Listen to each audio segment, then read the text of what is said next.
Hey, I'm family Yankee Jeff here. It's not your fault. I do appreciate you guys stopping by recovery and my enabling and codependency challenge. This is a quick video we're going to do here. This is a video concerning things such as trying to meditate, clear your mind. We always tell people that the best way to get centered or to find your happy place and try to clear your mind is focusing so much of your attention on your loved one is to empty your mind. Well, how does someone empty their mind? That's almost, think about that.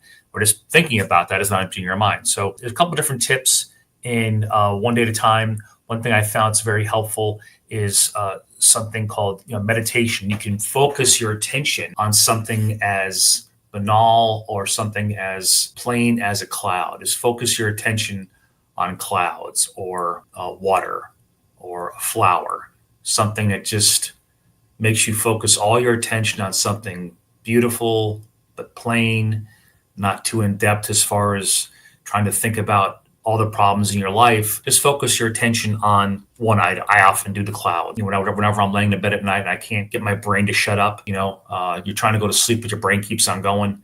I'll think of clouds. I'll think of clouds, kittens. I'm a big cat guy. I'm sorry. Things like that will calm you. We enablers and codependents have this habit of trying to find a way to insert ourselves in areas of other people's lives, thinking we're helping. We're trying to fix the situation because that's what we do. Not always to their benefit, definitely not to our benefit. But we have this calling to somehow take care of the issue at hand because we feel like that we can handle it, we can make it all better, especially if you're a parent. That's just what we do as parents. Take a step back before you insert yourself in someone else's situation. Take a step back, empty your mind. Is this really the best thing I should be doing? Is it really the best thing for them? Is it the best thing for me? And if you're being fair with yourself and being honest with yourself, you'll find a lot of times that the benefactor of the help or the intervention or the insertion of your help in their life is a lot of times it's for your benefit. You may feel like you're lost. You may feel like you have no purpose. You may feel like you're without a calling, especially empty nesters. That's one of our biggest problems. But we can't automatically assume that because there's a problem that somehow we're the ones who have to fix it. We do this a lot of times because we have to feel like we're needed. We have to feel validated. We have to feel like we have a purpose again. It's noble, it's real, it's admirable, but a lot of times, like I said, it's not necessarily something that benefits anybody. Don't feel like because you see a situation developing around you that you're the one who has to get involved.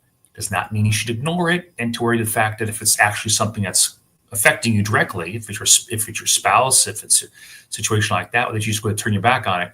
What I'm saying is weigh the benefits of getting involved. And are those benefits because you want to help yourself or because you want to help them? A lot of times we'll kid ourselves thinking that the reason why we're helping them is because, they need it and they just won't ask for our help.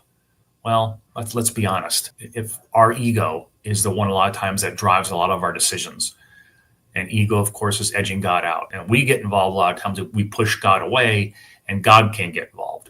So your higher power and their higher power needs to be the one that has control of their life and makes the decisions, not you. So emptying your mind is something that I recommend for everybody prior to engaging, prior to putting that car in gear and releasing the clutch and saying, okay, you guys know what a clutch still is? You guys probably don't know what a clutch is. Half my followers don't know what a clutch is, but putting the car into drive, there you go, and get involved. Not necessarily always the best situation. Empty your mind, ask your higher power, is it something I should be doing? Or is it something I need to do for myself? If you clear your mind, just wipe away all the mumbo jumbo, all the riffraff out of your brain. Sometimes your decision will come to you pretty clearly. You may be doing this because you want it.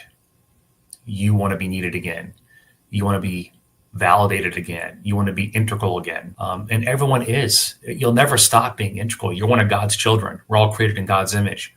We're never not needed. I always tell people, place yourself in the path of somebody as opposed to placing yourself on someone's lap. Don't jump on their back. Maybe place yourself in their path and see if they need your help as far as they asking for your help. Now, addiction will ask for a lot of things before you get involved and before you respond to your loved one's addiction, making the decisions, making the call. Clear your mind, and ask God, is this something I really need to be doing? Or should I detach with love? Should I give him a kiss and then walk away? Because you're allowed to say no, people. You're allowed to say no. Don't always feel like you have to say yes to someone, be the hero, the savior, the martyr, the conqueror. All right. You cannot conquer their addiction. So stop trying. Clear your mind, empty your mind, and ask your higher power, what's the best way to go about this? And listen. Don't just hear, listen to what he tells you. Can't be any more clear than that.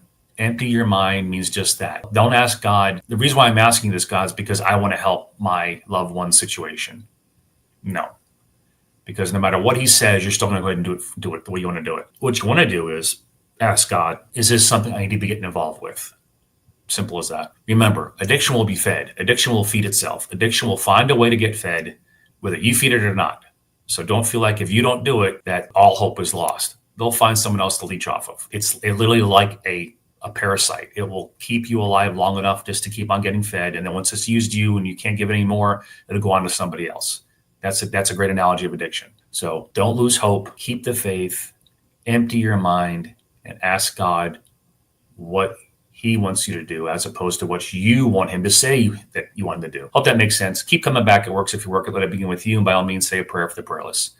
Like, subscribe, leave a comment. Tell me if you guys are getting anything out of these videos. Leave me a thumbs up. Leave me a smiley face. I'm going to keep on doing them as long as somebody's getting help from them. God bless, and I'll talk to you soon.